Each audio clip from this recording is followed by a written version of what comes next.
So I have to confess, the only reason I'm just posting this video is because the effort to film it just grew more daunting over the past months, and I can't lie, I didn't want to rack my brain for all the things I thought about the books that I read in March and then in April, and then May is ending.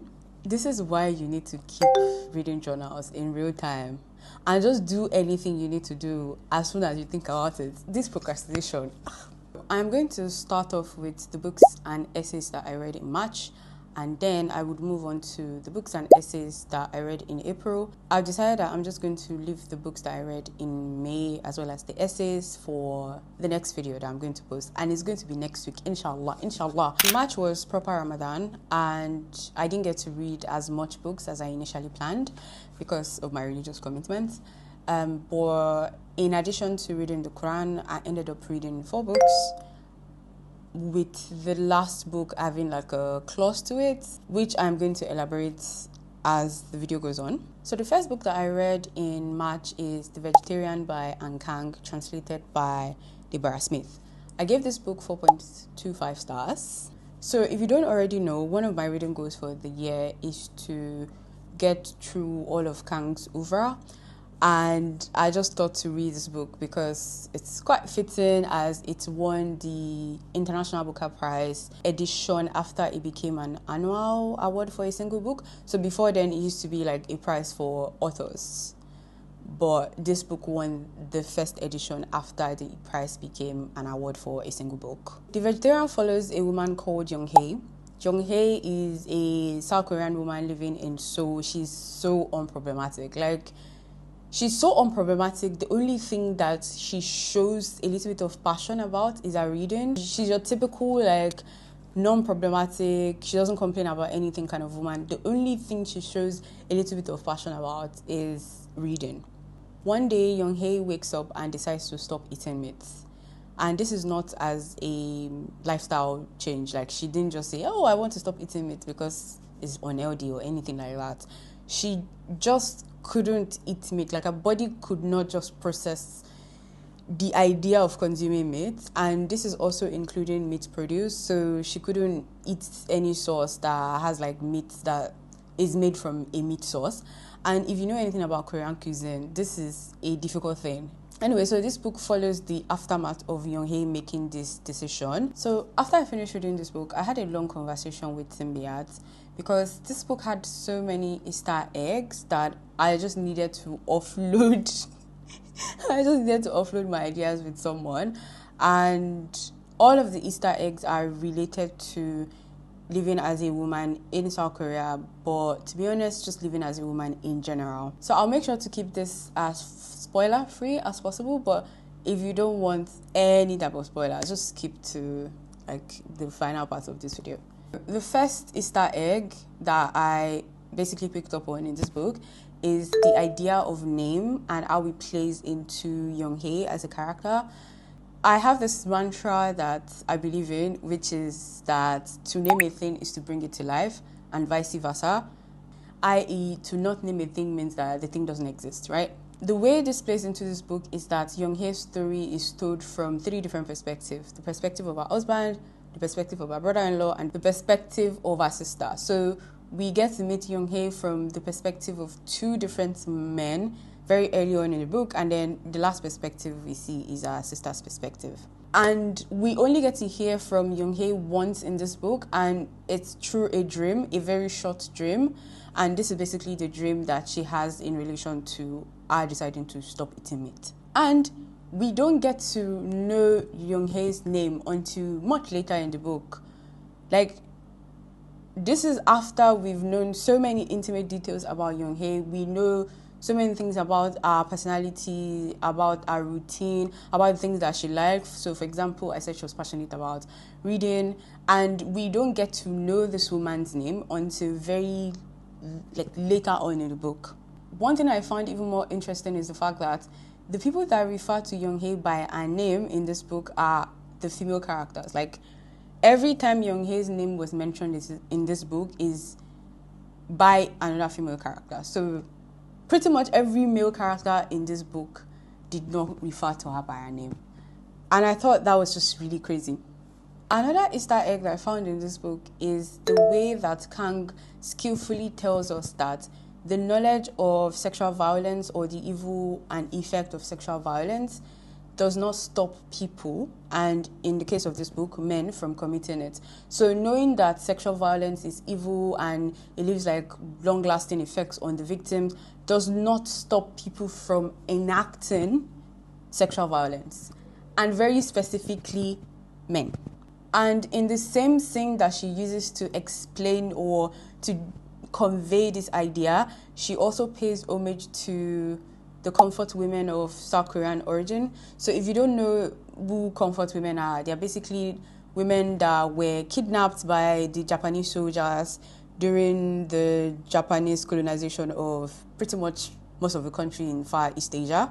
These women were kidnapped and then put into like really crazy houses where they are made to, I guess, like be raped by Japanese soldiers, essentially. So yeah, those are like people that are referred to as comfort women. You should read up on comfort women. There's this like really nice book, forgotten the name, How We Disappeared by, I can't remember the name of this author, but I'll put a picture on the screen. Last but not the least of the Easter eggs that we mentioned, there are a bunch of other ones that I just can't get into so that this video does not get too long. But the last one I will mention is the way Kang uses the brother-in-law's character to dismantle this weird idea where very problematic men hide their sexism and sexual perversions under this thing like artistic expressions or misunderstood genius or one of those like very stupid things. They just use these big phrases to hide the fact that they are just sexually perverted. She uses the brother-in-law's character to tell us that, and it was just too sweet. This book is an incredibly tantalizing and unsettling book. The next book that I read in March is Reflecting on the Names of Allah by Dr. Jinan Yousef. I gave this book 5 stars. I picked this book up because of the title, to be honest, and this is because reflecting on the names of Allah is quite literally one of the things I enjoy doing. The introductory chapter of this book encompasses why I really like this. One of the sentences from the introductory chapter basically goes, our experiences of the people we love are the basis for our love for them. And so if you don't have experiences with someone, you can't really claim to love that person. Like your love, if somebody asks you like, why do you love that person? Then you don't have any response because you don't have experiences to call on. In Islam, we believe that God introduces himself to us through his names, and understanding his names give us a lens through which we can build our experiences of like him. So when you understand the names of Allah, you can use it to interpret your experiences of your relationship with him. So this book reflects on different names of Allah in 57 chapters with names that are related to each other grouped in the same chapter. So for example, the first chapter of the book is examining the names Al-Hadi and Al-Rashid. These are two of my favorite names of Allah, by the way. So Al-Hadi means the guide and Al-Rashid means the one who guides to the straight path, the straight and most beneficial path, using his knowledge, wisdom and foresight. So it's a very complex name. And so I really enjoyed reading that first chapter of the book. And basically all of the other chapters are pretty much like this. So any names that are related to one another, if a name is related to another name in terms of attribute or like wider context, the author groups them together and then uses that to tell us a story. It's a really good book. I think this is a book I'm going to gift all my Muslim friends at some point in my life. So the next book that I read is Democracy, 11 Writers and Leaders on What It Is and Why It Matters.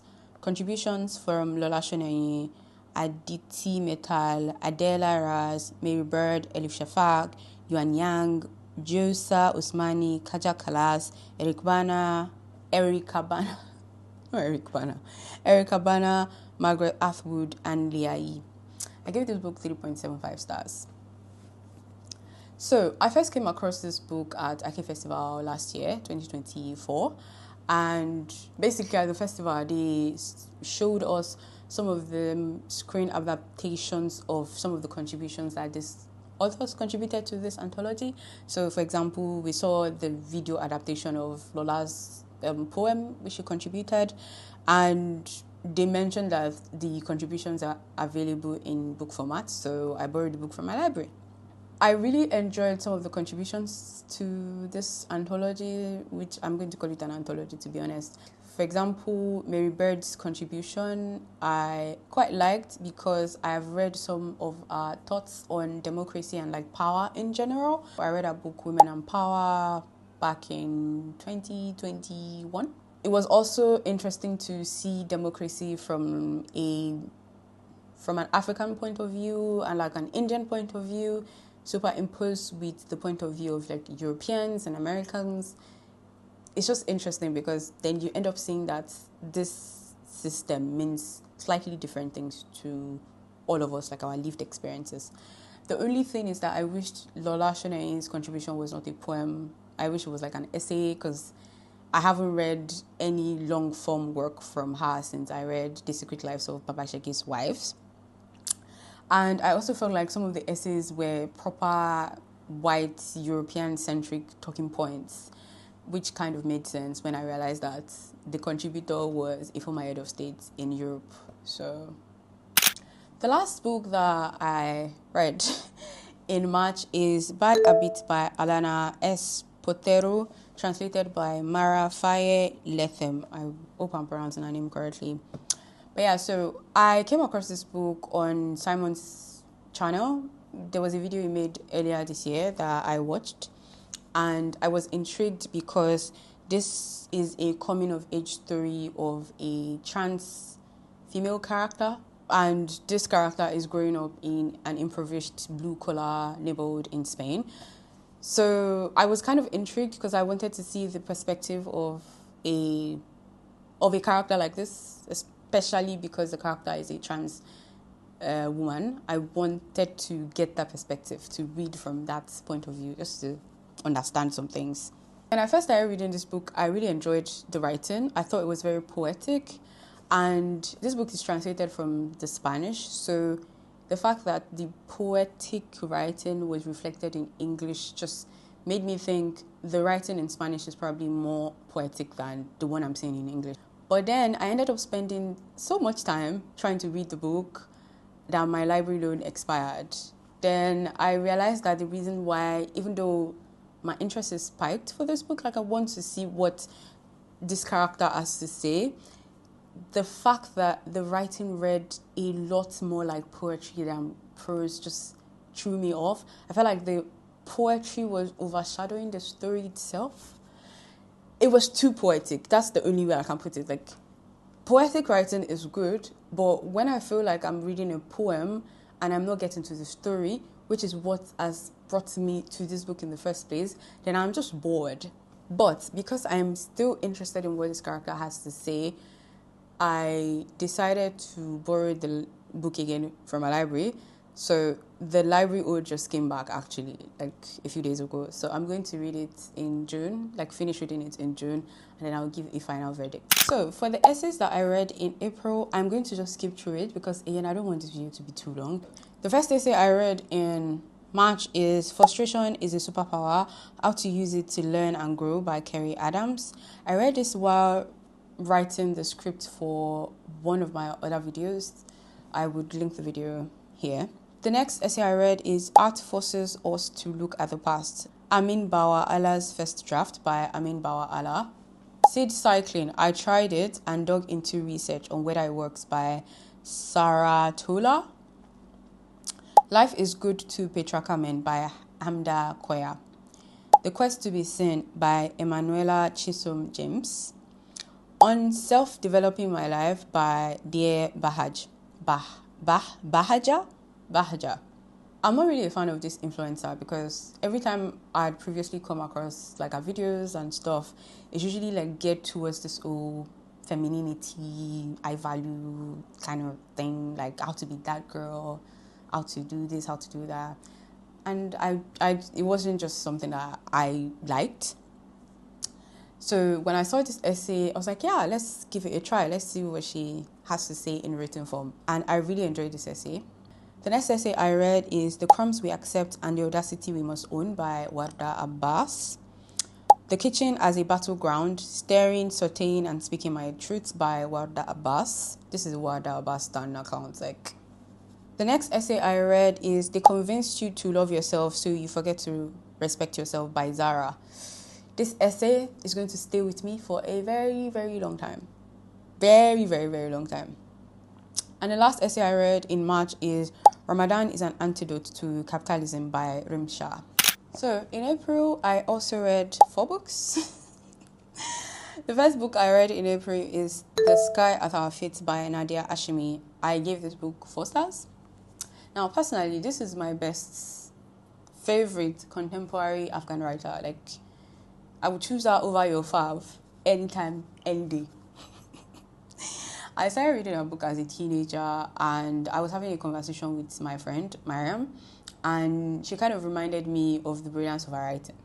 So I decided to read this book because this is her first middle grade book, and I haven't read it, so I read it. The Sky at Our Feet is the story of a young Afghan American boy called Jason. So Jason has just found out that his Afghan mother has been living in the US illegally since his dad died or was killed in Afghanistan. That's more accurate. He was killed by the Taliban. So Jason and his mom have had this existential dread that they were going to be separated at some point because Jason is essentially American. It's not essentially. Jason is American, his mom is not. So one day, Jason found his mom being escorted from our workplace by some uniformed men, and he essentially panicked. After this, we follow Jason trying to reach his aunt that lives in New York, and then he gets into an accident. I am not spoiling this book, by the way. This is the premise of the book. So Jason falls into an accident and then ends up in a hospital. And in the hospital, he meets this smart, funny, incredibly talented young girl called, what's her name again? Is it Mia? Her name is Max, not Mia. I almost got it. Her name is Max. Yeah, so he meets Max, and Max is so funny. The two of them set out on an adventure to find Jason's mom. I love children narrators. I feel like they just always bring the right amount of softness. No matter how complicated or heavy a topic is, children narrators always manage to make it easier. I feel like that reflects the innocence of children.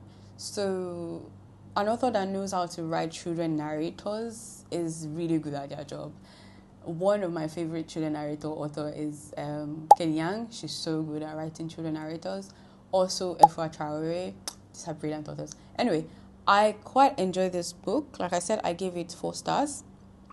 This book is set primarily in the US, so we don't get to really see the full Afghan experience, which is something that I am used to in Nadia Hashimi's works, the one that I've read. So usually the story would start off in Afghanistan and then would move to the US or somewhere else and then move back to Afghanistan, kind of. But this primarily focused on the US, and it was just refreshing to read her writing. The second book I read in April is Madonna in a Fur Coat by Sabahattin Ali, translated by Maureen freely. I gave this book 3.75 stars. I have a lot to say about this book. Anyway, where should I start from? So, I first came across this book on a tweet last year from someone called Inked Verses. And she basically said to pick up this book, read it, don't read anything about it, don't read the blog, don't read any reviews, just start reading the book, you are going to enjoy it. So I then came across another post on Instagram while I was scrolling past, even though I don't use the app like that again. So I was scrolling past, I saw a review from someone who said they had seen the tweet and decided to read the book. So I decided to borrow it from my library. I was blown away when I started reading this book. I think I read the first 30 pages while sitting on my prayer mat. I just started reading. I was blown away by the writing. It was an unnamed narrator. This quickly reminded me of Season of Migration to the North by Tayeb Salih, because we also had an unnamed narrator in that book. Anyway, so we started off with an unnamed narrator, and very quickly the story zoomed in on another character called Raif Effendi. So the unnamed narrator is pretty much obsessed with Raif Effendi, which again is similar to Season of Migration to the North, where the unnamed narrator there is also obsessed with Mustafa Said, but that's pretty much all the similarities in this book. Everything else just like diverges. We get to meet this character, Raif Effendi, and we quickly find out that he's in love with a German female artist called Maria Puder. And Maria Puder is the one that is nicknamed Madonna in Efua quotes. So I actually enjoyed the nuances of this book. I feel like the author does an incredible job of using all of the characters in the book,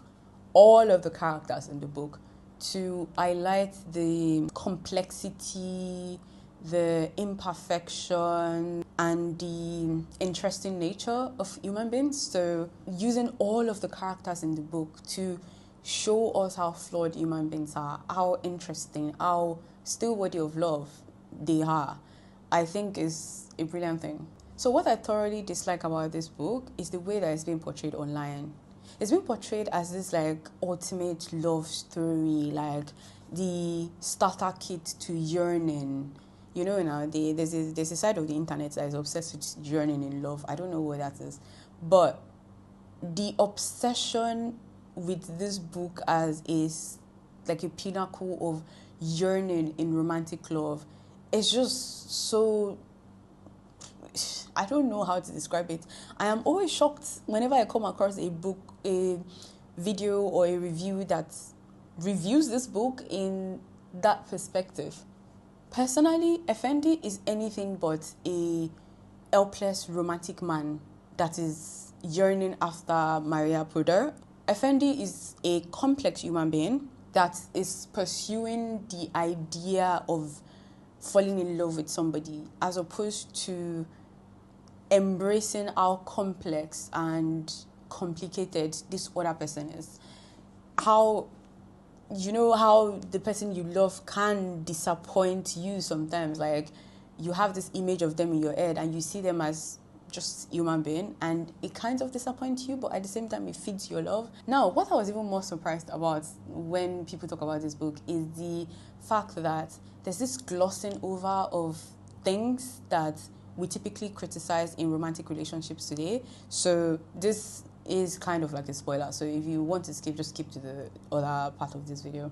This idea that a man can get married to another woman, have several kids with her, and close off himself, his affection, the most vulnerable, most loving part of himself to the family that he sought out. He married this woman and then had several children with her, and then closes off his vulnerable emotional side to his family, all in the name of his pining after his first love. Like, people would do this in life right now and we would criticize them. This character reminded me of this Obinze from Chimamanda's Americana. Oh, this idea that, oh, you have this one true love, and your love is not so true if you cannot use your privilege as a man that can exist in society without the burden of society forcing him to get married. You can't use that privilege to stop yourself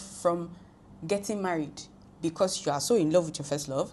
So you get married to a random innocent woman, have several kids with her, and then you will now be saying, you have one true love. And then when that foolish true love comes, you will now leave the family that you intentionally go and use your hand to build.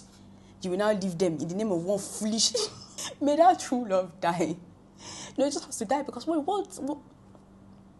That's one thing that I feel like people were just... Like, why are you glorifying this thing? This is problematic. What is this? All in the name of, is a yearner, you've not yearned, if you've not yearned like Raif Effendi. What? Or, another thing is the idea that the idea of not giving your loved ones grace. So, you can't claim to be in true love, like a love that is true and deep, and you can't even offer the object of your love, you can't offer them a little bit of grace, and you always come to the worst conclusion about them. I don't think that is love. In fact, not I don't believe in any way that is love. I feel like you're just obsessed with yourself, or you're in love again with an idea in your head. And so you come to the worst of conclusions about the ones that you claim to love. It's very interesting to see people glorify these things in this character, because we would typically criticize these things in our daily life right now. Like, we would criticize this. I think it is a brilliant book in the way that it examines complex human emotions, melancholy, and even more interesting, the way we interact with our work, the way we gain fulfillment from work. I feel like that's also a part of the book that was properly examined, especially through the unnamed character, sometimes through Maria Puda, and also through Raif Effendi.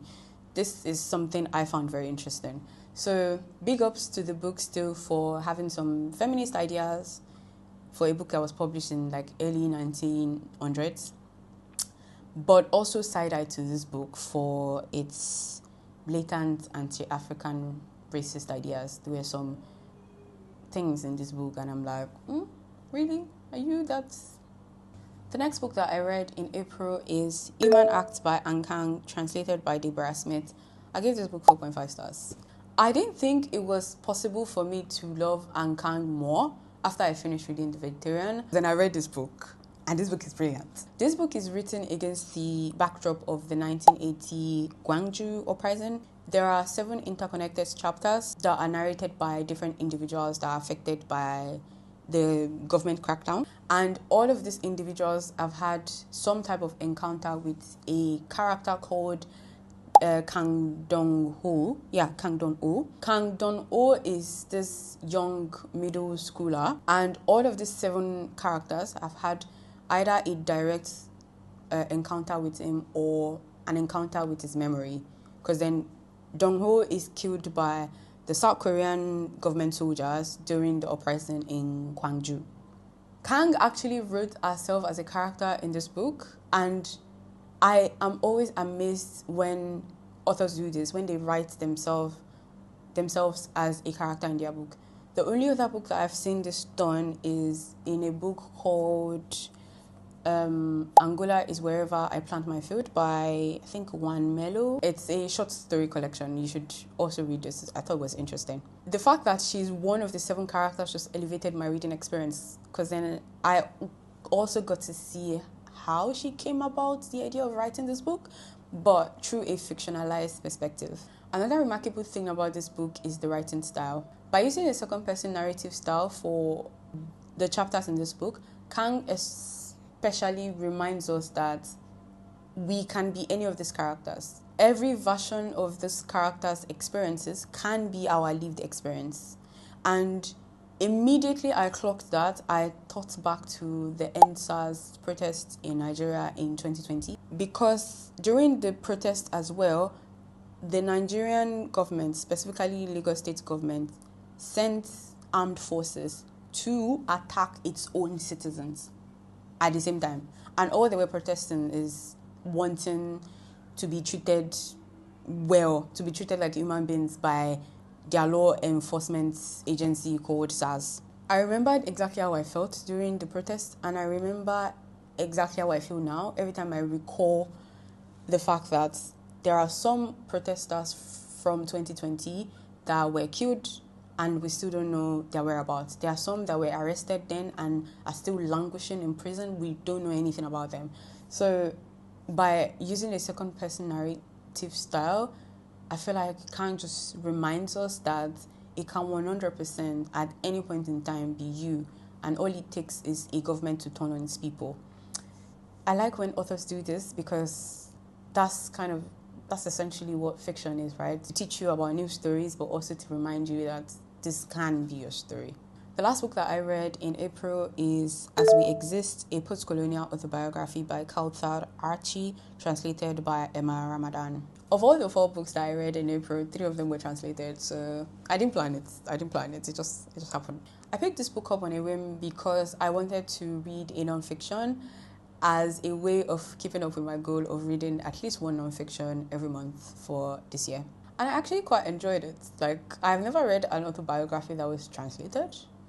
I don't think so. Never is a very strong word, but I don't think so. So this is obviously an autobiographical novel and it's told in poetic prose, which also heightened the reading experience. The author starts off with the history of her parents, so their move from Morocco to France, and also kind of how they fell in love. So we see some romance here and there. And what made it even sweeter is the fact that she humanizes her parents so much in this book.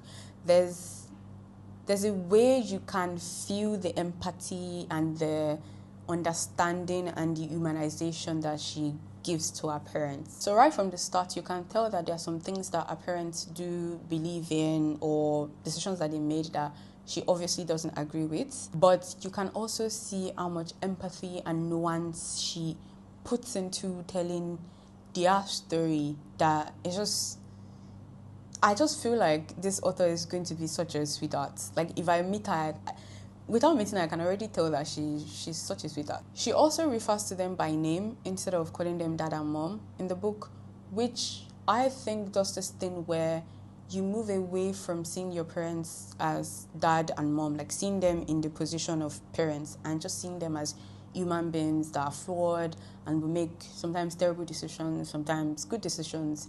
Just human beings that are also doing life like you are doing life for the first time. And this just makes it further easier to humanize them, like using their names directly rather than calling them dad and mom. Since this is a post-colonial autobiography, she talks a lot about being a French citizen of Moroccan descent in the book, her experiences growing up as Oda in France. Other things she touches on are beauty standards, misogyny, of course, the intersectionality of racism and misogyny, Islamophobia, police violence, particularly against boys of color, more specifically of Arab or Maghrebi region and Black African boys in France. So yeah, this is such a short, succinct book, but it's a very good book. I enjoyed experiencing this book. I didn't read that many essays in April. To be honest, I feel like April is the month that my essay reading game kind of fell off, but I got a lot of essay recommendations on TikTok. So people would screenshot the essays that they read on Substack and then put it on TikTok, which I think is a good trend. The people that started making that videos, please continue making it and continue sending it to my TL. So the first essay I read in April is Resisting the War on Muslim Women by Warda Abbas. Eid Mubarak, but only for some. Who's really getting the holiday treatment by Warda Abbas? We've already established that I'm a fan. I am a fan. A Meditation on Suffering and Grief by Amin the Crazy Book Lady. I Want Love by Amina Lawal. Teaching Myself How to Read by Steph. What Makes a Person Trustworthy by Efua Avrileski. Now, this is an essay that left such a deep impression on me. Your Perfectionism Will Not Save You by Ariane Athan. I feel like I am very, very quickly becoming a fan of this writer. The way I hype Warda Abbas, the way her writing touches my soul. I feel like this author is also kind of becoming that kind of writer for me. And lastly, I read Once Upon a Time Not Long Ago, I Was a Feminist by Sue Scripps. This was an interesting essay. Read it. Read this essay. Especially if you're a Muslim and a feminist, you should read this essay. So, I have come to the end of this video. I am not going to talk about the books that I read in May in this video, so we are going to wrap it up now so that I can actually edit it. Thank you for watching this video, and thank you for taking an interest in the things that I read and find equally interesting. Wait, how do I zoom on this camera? Bye.